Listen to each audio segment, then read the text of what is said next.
Տիկին Կարապետյան, ինձ հարց եք ուղղել, փորձեմ անդրադառնալ դրան։ Սիրելի հայրենակիցներ, Տիկին Մարիա Կարապետյանի նուրբ հոգին ալեկոծվել էր հարցազրույցում հնչեցրած իմ այն պնդումից, որ Տիկին Կարապետյանը համահեղինակել է մի զեկույց, որը հակավրացական է։ Այո, ես սխալվել եմ իմ այդ պնդումն անելիս, որովհետև Տիկին Կարապետյանը ընդամենը կողմ էր քվեարկել հակավրացական նման մի զեկույցին եւ համահեղինակել է մեկ այլ զեկույց։ Այո, Տիկին Կարապետյան, ես այդտեղ սխալվել եմ։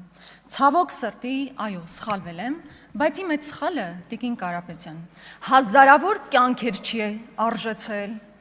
Արցախ չի արժեցել, մեր ազգային ինքնության կործանում չի արժեցել, բայց ձեր նուրբ հոգին կարծես այդտեղ առանձնապես չի ալեկոծվում, ցավոք սրտի։ Իսկ Ալեն Սիմոնյանն էլ ինձ անդրադառնալիս, չգիտես ինչու իմ ժպիտը նրա մոտ այսպես նյարդային ինչ-որ բան է առաջացնում, ասում է Տիկին Գրիգորյանը նեղվել է, որ ՔՊ-ի նավը չի խորտակվել։ Ես ուզում եմ, որ ինքը իմանա, որ որևէ մեկը հավերժ չի։ Ձեր նավը խորտակվելու է եւ ես ամեն բան անելու եմ, որ Արցախը կործանածների նավը խորտակվի։ Իմ փոքր մասնակցությունը կունենամ, փոքր մասնակցությունը կանեմ, մեծ մասնակցություն կարողանամ ունենալ, մեծ մասնակցությամբ հանդես կգամ, բայց այն որ Արցախը կործանածների նավը խորտակվելու է, որևէ վարքյան նույնիսկ կասկած չունենաք, բոլոր իշխանություններն էլ անցողիկ են։ Սիրելի հայրենակիցներ, քանի որ հիմնական թեման բյուջեն է, ես պետք է թվերին անդրադառնամ, ֆինանսների նախարարն այստեղ նստած է։ Ուրեմն նախ եւ առաջ չեմ կարող չսկսել մեր պետական պարտքից։ Պետական պարտքն ասելիս մեր սիրելի հայրենակիցներ պետք է իմանաք, որ 2018 թվականի վերջին մեր պետական պարտքը մոտ 7 միլիարդ էր, իսկ հիմա մինչեւ 14 միլիարդ, այսինքն կրկնակի ավելացել է մեր պետական պարտքը։ Իսկ պարտքի սպասարկման համար այս տարի տրվելու է 432 միլիարդ, որը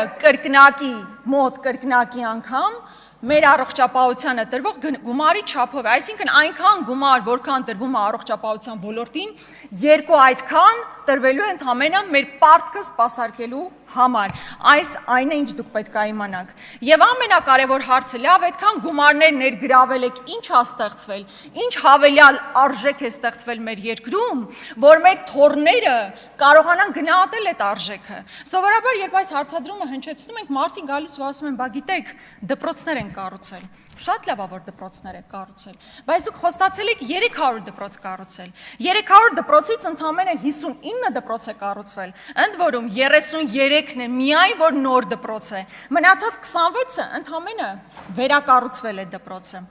Ես ուզում եմ ձեզ ասել, որ դուք 8 միլիարդ, գրեթե 8 միլիարդ պարտք ավելացնելով մեր ապագա սերունդների ուսերին մի ռազմավարական նշանակության օբյեկտ չեք կառուցել, ատոմակայան չեք կառուցել, ռազմավարական ստրատեգիական նշանակության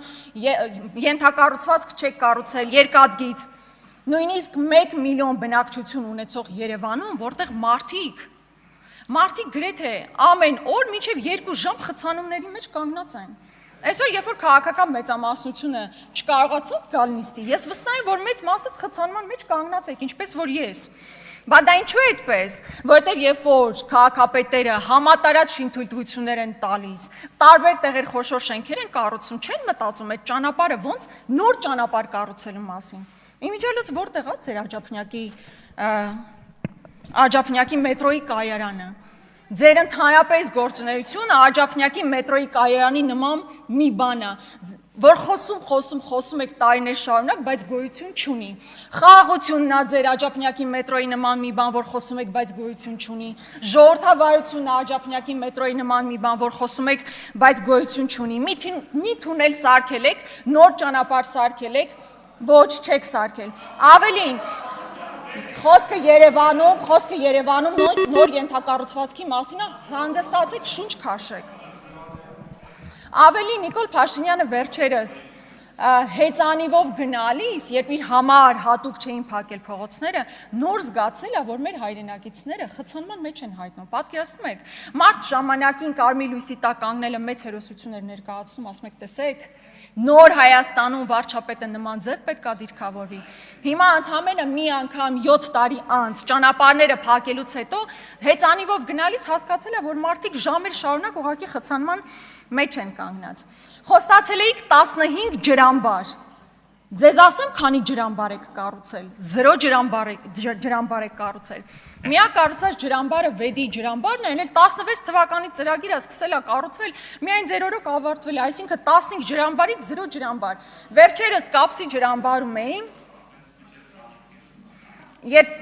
Կապսի ջրամբարում էի, եւ այնտեղ նույնիսկ տախտակի վրա նշված է, որ ավարտը ես խնդրում եմ ապահովել լռություն դահլիճում։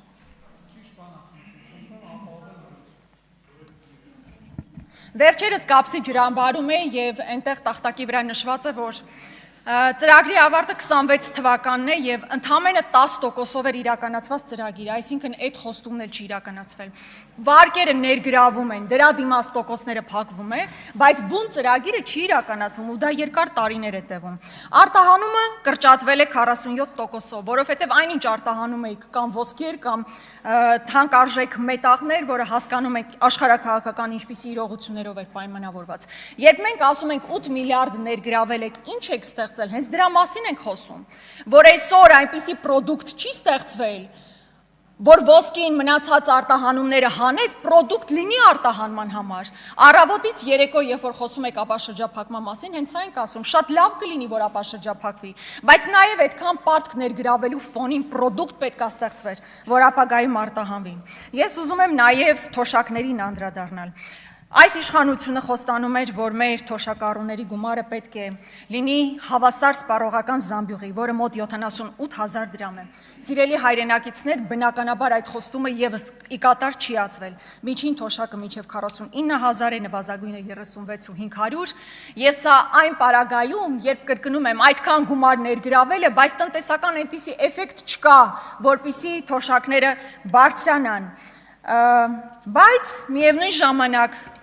ԿՊԵ-ականների թոշակառու ծնողներն աննախադեպ հաջողություններ են հասել։ Հասարակ քաղաքացին, հասարակ մեր թոշակառուն այնքան թոշակ չի ստանում, որպեսզի սպառողական զամբյուղին համարժեք կարողանա ապրի, բայց ԿՊԵ-ականների որոշ թոշակառու ծնողներ աննախադեպ հաջողություններ են ունենում։ Սրա մասին բազմաթիվ անգամներ խոսել եմ, բայց հերթական առիթն է խոսելու։ Ինչպես օրինակ Տիգրան Ավինյանի մայրով $490,000 տուն է գնել, ինչպես Տիգրան Ավինյանի հայրով $200,000 Սևանում տուն է կառուցել, ինչպես գնել Սանոսյանի թոշակառու մայրը, ով $230,000 տուն է կառուցել, ինչպես Դիանա Գասպարյանի սկեսուրը, ով ոչ միայն տուն է գնել, այլ բազմաբնակարան շենքեր է կառուցել, ինչպես Դիանա Գասպարյանի սկեսրայրը, ով գազալցակայան է կառուցել։ Եվ այսպես շարունակ, ես կարող եմ շատ երկար շարունակել, իմիջիայլոց առաջիկայում նման տարբեր ձեռքբերումների մասին ես կխոսեմ։ Իրականում օտարերկրյա կապիտալը փախնում է մեր երկրից։ Ներդրումների զուտ ներհոսքը նվազել է $155 միլիոն։ Իրականում ով պիտի գա մեր երկրում ներդրում անի, երբ օրը ցերեկով բիզնես են խլում, երբ հայտարարվում է, որ հարկատուն հերոս է, բայց այդ կարգախոսի ներքո կեղեքում են մեր հայրենակիցներին, հարկային տերոր է իրականացվում։ Եվ ձեզ համար հարկատուն ոչ թե հերոս է, այլ սովորական տուգանքի մատերիալ։ Իսկ եթե այդ հարկատուն մի հատ էլ ընդդիմադիր հայացքներ ա ունենում, առնվազն պոլին պետք է պարկացնել։ Հո բոլոր բիզնեսմենները չեն ձեր սրտի բիզնեսմեն Նարեկ Նալբանդյանի հնարավորություններն ունենում, ով նույնիսկ կալանքի տակ, չգիտեմ ինչ մասն է, Նարեկ Նալբանդյանը նույնիսկ կալանքի տակ գտնվող գույքն է կարողանում ձեռք բերել ու իմիջիայլոց սուպերմարկետների ցանցի ագրեսիվ այնպիսի էքսպանսիա կա, որը խիստ կասկածելի է եւ հստակ փաստեր ունենալու դեպքում ես սրան կանդրադառնամ։ Սիրելի հայրենակիցներ, բայց ամեն ինչ այնքան էլ ողբերգական չի այս իշխանությունների համար, ամեն ինչ այնքան էլ անհույս չի, որոշ ոլորտներում աննախադեպ աճ կա։ Օրինակ խաղադրույքների մասով 18 թվականին 422 միլիարդ խաղադրույք է իրականացվել, 24 թվականին 7.2 տրիլիոն, եւ սա ակնհայտ աճ է եւ որը խորախոսվում է նաեւ այս իշխանությունների կողմից։ Թմրանյութերի շրջանառություն, որտեղ ներգրավված են արդեն նույնիսկ էկոպարեկները, ինչպես պարոն Աղաջանյանը մի անգամ իր ելույթում ասաց, միջին վիճակագրական խնջույքը առանց թմրանյութերի չի անցնում։ Ես ճիշտ է նման միջին վիճակագրական խնջույքներին առանձնապես չեմ մասնակցել, բայց մարդը տեղյակա հայտարարում է եւ Տիկին Սարգսյանն էլ եւ մնացած իրավապահ մարմինների ներկայացուցիչներն էլ փոխանակ ընդդիմադիրներին կալանավորեն, պոլին պարկեցնեն, իրական հանցագործներով պետք է զբաղվեն։ Իմ ժամանակն ավարտվում է, բայց բնականաբար այս 7 տարիները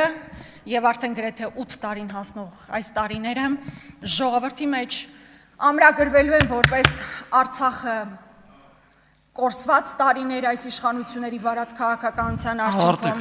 հոգեվորականներ կալանք հոգեվորականների նկատմամբ իրականացված բեսպրիդելի տարիներ, որտեղ երբ ընդդիմադիր համայնքապետ է ընտրվում կամ Շնորհակալություն Տիկին Գրիգորյան։ Արման Ղազարյան։ Լավ ման այս կնոպկան։ Համեցեք պարոն Ղազարյան։